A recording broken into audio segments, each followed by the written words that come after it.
All right, good morning, everybody. I think we will go ahead and get started in this beautiful day. I really appreciate people coming out to help us celebrate the beginnings and opening and ribbon cutting for our new, what started as a storage shed, but obviously is much more than a storage shed. There are many people to thank. Today we got here, it was a long journey, and I would encourage you, after you're all done, walk around a little bit. We have a slideshow showing some of the work that was done, but more importantly, we have some of the original blueprints of what was planned for our building here starting back in 2003. And so the Community Media Center was very fortunate to be able to be granted with land and a building to do the work that we do for our mission. And so this is really just another step in the long journey that I hope will continue far into the future for the Community Media Center. So first, I want to recognize some of our special guests who are here. We have Commissioner Rothstein, who is here. Thank you, Commissioner. The county is very important to us because they help us with our funding, and they also helped us acquire the land here. And so they are our landlord as well. And without their great support, it would not be possible to be in this place. So thank you to the commissioners. Also from the Board of Education, we have our president of the board, Marcia Herbert, Tara Battaglia from the board. I think Dr. Patricia Dorsey was also going to be in attendance. And welcome, thank you for also your support, because the land originally was part of the whole school campus. And ultimately the decision was made to take 3 acres that are here and make that part of this now Community Media Center property. So we are very appreciative of the fact that the land was transferred from the schools, and it was part of the partnership that we felt it was important to maintain all along. And so that's a critical part. Also want to recognize from the CMC's board who is present. We have a number of our board members here. If you just raise your hands and you give a shout out, thank you very much for all that you do in support of the CMC. And with that, I'm going to bring up Teresa Bethune, who's our board chair. Teresa?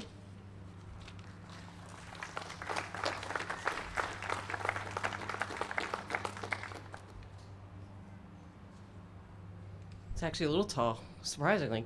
So thank you all for being here, and big thanks to Richard for all he does for the Media Center as well. The first thing I wanted to share is our vision, which is an engaged, informed, and inclusive community connected through accessible digital media. So everything we're doing here at the CMC is all around building that community. And frankly, our partnership with the public school system is a huge part of that. And our mission is to provide innovative digital technologies and content to inform, engage, and connect the many voices and interests of our communities.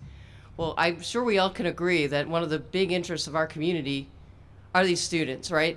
And Carroll County Public Schools. So let's give them a great round of applause. When we started this journey, we joked and said, okay, well, it's going to be a shed. And when it was actually produced, you're like, wow, it truly is the storatorium now. And the talent of these students, it just completely amazes us. And the dedication of their teachers and just the support of the school system is amazing. We do value the partnership, not just because of projects like this, but we love producing the sports content that we've been able to do. We love having their interns. And it truly has been just an amazing partnership and collaboration. So thank you, Carroll County Public Schools. Thank you, students. Thank your parents for bringing you to us. We really appreciate all of the hard work, the excellent workmanship, and just the great results. So thank you all. Thanks, Teresa. Now I'd like to bring up Bill Eccles, who is the supervisor of the career and technology education for the public schools. Bill has 2 hats here because he is also a board member. When I joined the organization back in 2016, I think it was now, Bill was the board chair, and so he's then stepped off, and then we recruited him back. So he's again playing dual roles, and but importantly also speaks to the kind of partnership and allowing to build a vision that includes the kind of work that the students have done. So, Bill, let's turn it over to you. Thank you, Richard. So, like Richard said, I get the joy of being on both sides of this, and so I get to see the good works that the CMC does and find ways to connect that to the good works that we're doing in CTE. And so when this idea came about, I talked with Mr. Mersinger, and Mr. Mersinger always has grand ideas. And so he said, I think we can do this. And I said, well, let's make it happen, right? And so it was a great collaboration. One of the things that I love about projects like this is that it brings students from multiple programs to come together. So it's not just, although Mr. Mersinger comes up with the grand ideas, he had to work with our drafting department and Ms. Frock to begin the planning. We had to work with all of our construction cluster programs to get this work done. We had to work with the county and get appropriate permits. So it is a true learning experience for the students of a construction project that's going to live on. And we love that. You know, if you build something in the shop and you have to take it back apart, you learn something, but it's not as meaningful. And so we can have these real life experiences for the students, and they can come by years from now and say, hey, I helped build this. You know, and so I am tremendously proud of the work that we've been able to do, the partnerships we've been able to build, the support we've been able to pull together from multiple agencies, from the county, from the school system, and of course from the CMC to pull this off. So kudos to the students and the staff that put this together. I love it when there's a project that I can just celebrate, you know, and it doesn't have to be on my shoulders. The work was done by this crew. And so congratulations. Thanks very much, Bill. Let me also recognize from our county schools our superintendent, Cindy McCabe, who's here. Thank you, Cindy, for all the support and partnership. Also, Nick Shockney, who's the assistant superintendent of instruction. I think, is Nick here? I think I saw he's on the list. And Carrie Gaddis, who's head of their communication and also serves on our board. So Carrie is here as well from our public schools. Thank you very much for this support. And Bill is our treasurer, and he knows he keeps an eye on all of our funding. We would not have been able to build this building if it was not for this partnership. The amount of money that was saved as a result, not only the opportunity for our students to build their skills and for us to have a space, but also the savings to us was incredible. So it was really a win-win-win. It was a win for the students, it's a win for the CMC, it's also a win for the community. And so with that, I want to bring up Tom Riddle, who's a principal, and to give a couple comments.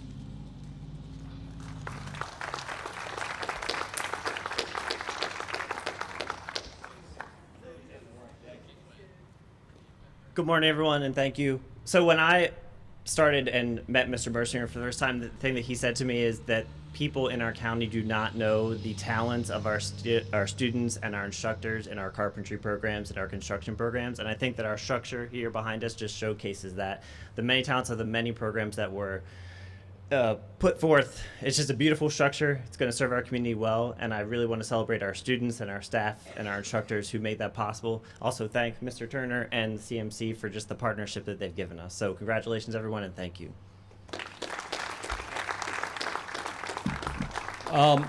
Some of you graduated last night, is that correct? Do we have some graduates in the crowd? You want to raise your hands, those who are graduating from your program? Anyone? Too shy?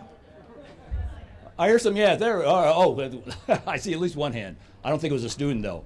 I want to say congratulations to those who have done the work and done the graduation, gotten to the point of graduation.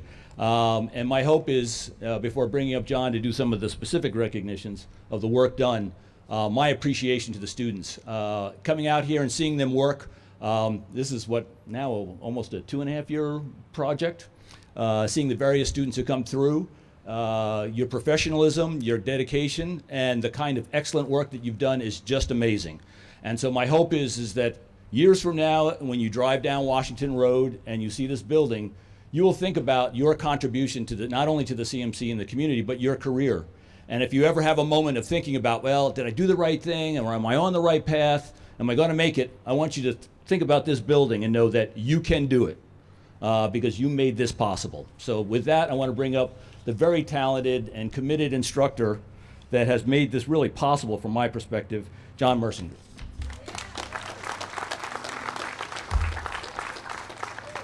Thank you, Richard. Wow. All right. So, the great challenge faced here was to construct a climate-controlled commercial storage facility with in-training, trade-aspiring young adults. The great outcome achieved here was to work with and observe those same adults, young adults, rise to the challenge and construct this structure with professional results. So, to the students here, to be a successful proprietor of the trades, there are three metrics that are of essential priority. The first being quality. The confinement of the prior pandemic period created a pent-up enthusiasm, fully cultivated in the work done here.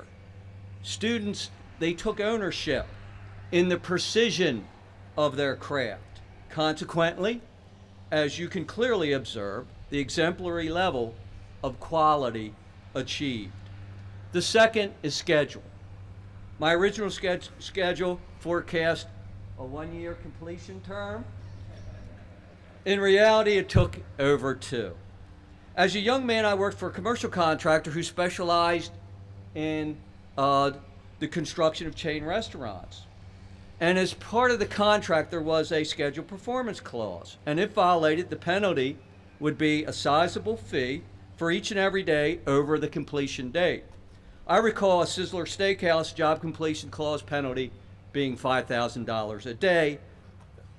That was over deadline, and that was in the early 1980s. If time were of the essence on this project, and we had a completion clause, this would be a Carroll County Public Schools bankruptcy hearing and not a ribbon cutting ceremony. In our defense, the involved instructors are not focused on speed. Speed comes after mastery. Our focus is on skills and knowledge development, and plenty of that happened here. And just by the way, we do give our workers the summers off. Thirdly is budget. Due to the resourcefulness of our program instructors, the generosity of our business partners, and the tenacious productivity of you, our students, the budget came 25% below proposed cost. Quite impressive when you consider the inflationary time period of construction. Special thanks must be given to the students of masonry and their instructor, Mr. Campanelli.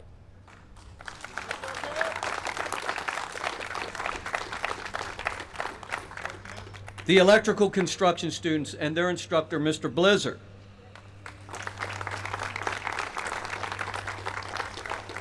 The students of HVAC and their instructor, Mr. Shammer. The building, engineering, and maintenance students and their instructor, Mr. Lehman. The students of welding and their instructor, Mr. Schweinsberg. The students of architectural drafting and their instructor, Ms. Frock.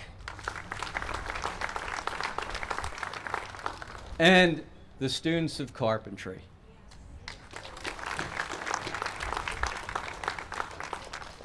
The skills our students have developed here are on full display here today, but there are other skills that have been developed as an outcome of this project that are not so evident. Hard skills to simulate in a classroom setting. These include trade sequencing, budgeting, material procurement, site management logistics, adapting to inclement weather conditions, working alongside other tradesmen and women are all additive outcomes of this venture.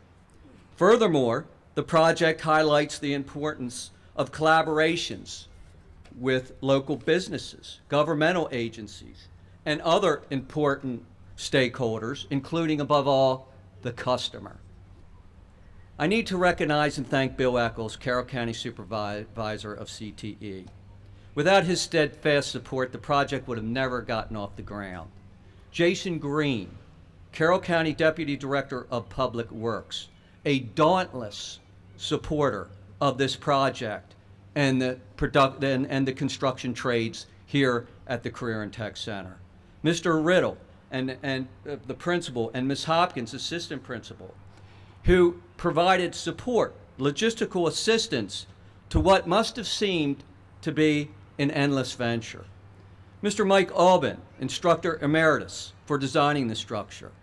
Woody Warner, electrical instructor, deceased, but in our thoughts. Ms. Woschlegel, for all the time she covered class when I needed to split crews. Mr. Lenny Mills of Shelter Systems for providing the students with an experience assembling premium quality roof trusses. Mr. Keith Smith of Keith Smith Concrete, who taught the students the proper way to pour and finish concrete. And Gilbane Construction for providing the machines to dig our footers. Our customer, the Community Media Center, deserves our gratitude for providing this opportunity. Ms. Sherry Taylor, who orchestrated this event, has been documenting the progress of construction. Sherry, who seemed to have the propensity of capturing my image on bad hair days, always greeted the students with a smile and encouraging words. Miss Bridget Chifflet, who kept me in line when it came to site construction logistics and the recordation of costs. I admire her forthrightness and especially her ability to make prompt payments. And finally, Richard Turner, the CMC director. Richard, no words I can orate here can exceed the thanks bestowed upon you by our students, who affectionately named their creation the Turner Storatorium. We and the CTC students and instructors thank you and all who helped on this project become a success. Thank you, John. Just a quick note. I didn't actually know when the sign went up, and I come out every once in a while, and I have to admit sometimes we hit the door and we just head towards the exit, and we don't think about the back side of the building. And so I was out cleaning up a little bit while, and all of a sudden I looked up and I saw the sign and was like, "Oh my goodness!" It was unexpected. And quite the emotional moment to be able to see that it was the Turner Storatorium. So many thanks to those who put the little effort into the sign, but also thought about that as a way of showing dedication. My appreciation. Speaking of the budget being under, Ted Zaleski is here, who's the head of our budget and finance. I met Ted Zaleski also when I was interviewing for the job back in 2016, and he made it very clear it was a high standard that would happen out in Carroll County. And he set the benchmark pretty high. And it's very clear why, because this is amazing. What has been done, the excellence of the instructors and the excellence of the students are just amazing. And so we are so appreciative of that. We take for granted sometimes what happens with the instructors, but I watch them on a daily basis herding cats out here.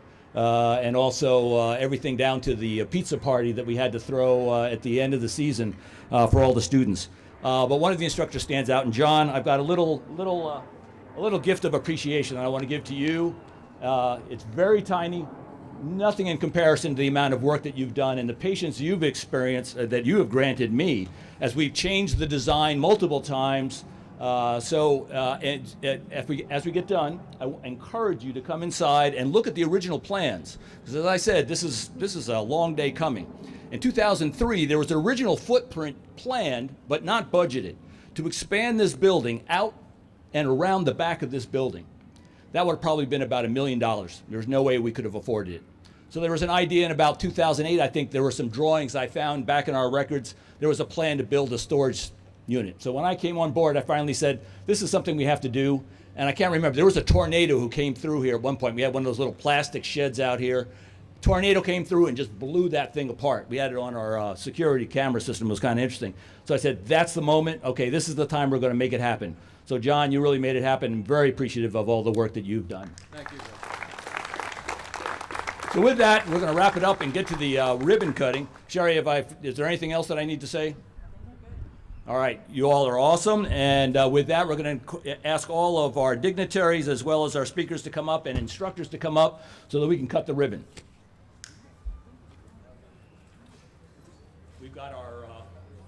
Also, I wanted to say that we have some, I'll call them ambassadors, who are going to also explain some of the trades and involvement of the students. So after you get done, please come on in and check it out. All right, so one over there. Just all the way over. All right, ready? We're going to count down. 3, 2, 1. All right, woo!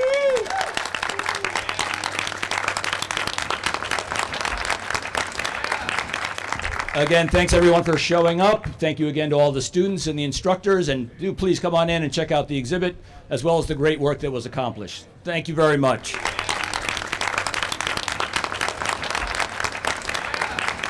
No, it's a great opportunity to be here on a Wednesday morning and a ribbon cutting that shows the partnership with the schools, awesome schools, the tech center, the community, and our government. This is not a this or then approach. This is a this and approach that I believe this is going to be a beginning of so many other opportunities in the great Carroll County. All you got to do is look at the skills that were put in, the partnership, like the gentleman said, the intangibles that come with building something like this are just phenomenal, which include teamwork, leadership, and how to deal with others at all times. So I really appreciate being invited to this and look forward to the next one coming up. Thank you. I was with the HVAC program and I hung up the duct up in the top, and then I worked on a little bit out in the back for the outdoor unit. Well, I learned how to hang the duct and just specific things on what to do, like how you do it. I'm going to go into the HVAC field right after when once I get a job and then completely graduate. It was a really good opportunity, and it was really, it was fun, and you learned a lot, and it like gives you a lot of experience, and it's really hands-on, and it makes it like, so you're more prepared to go actually out into the work field.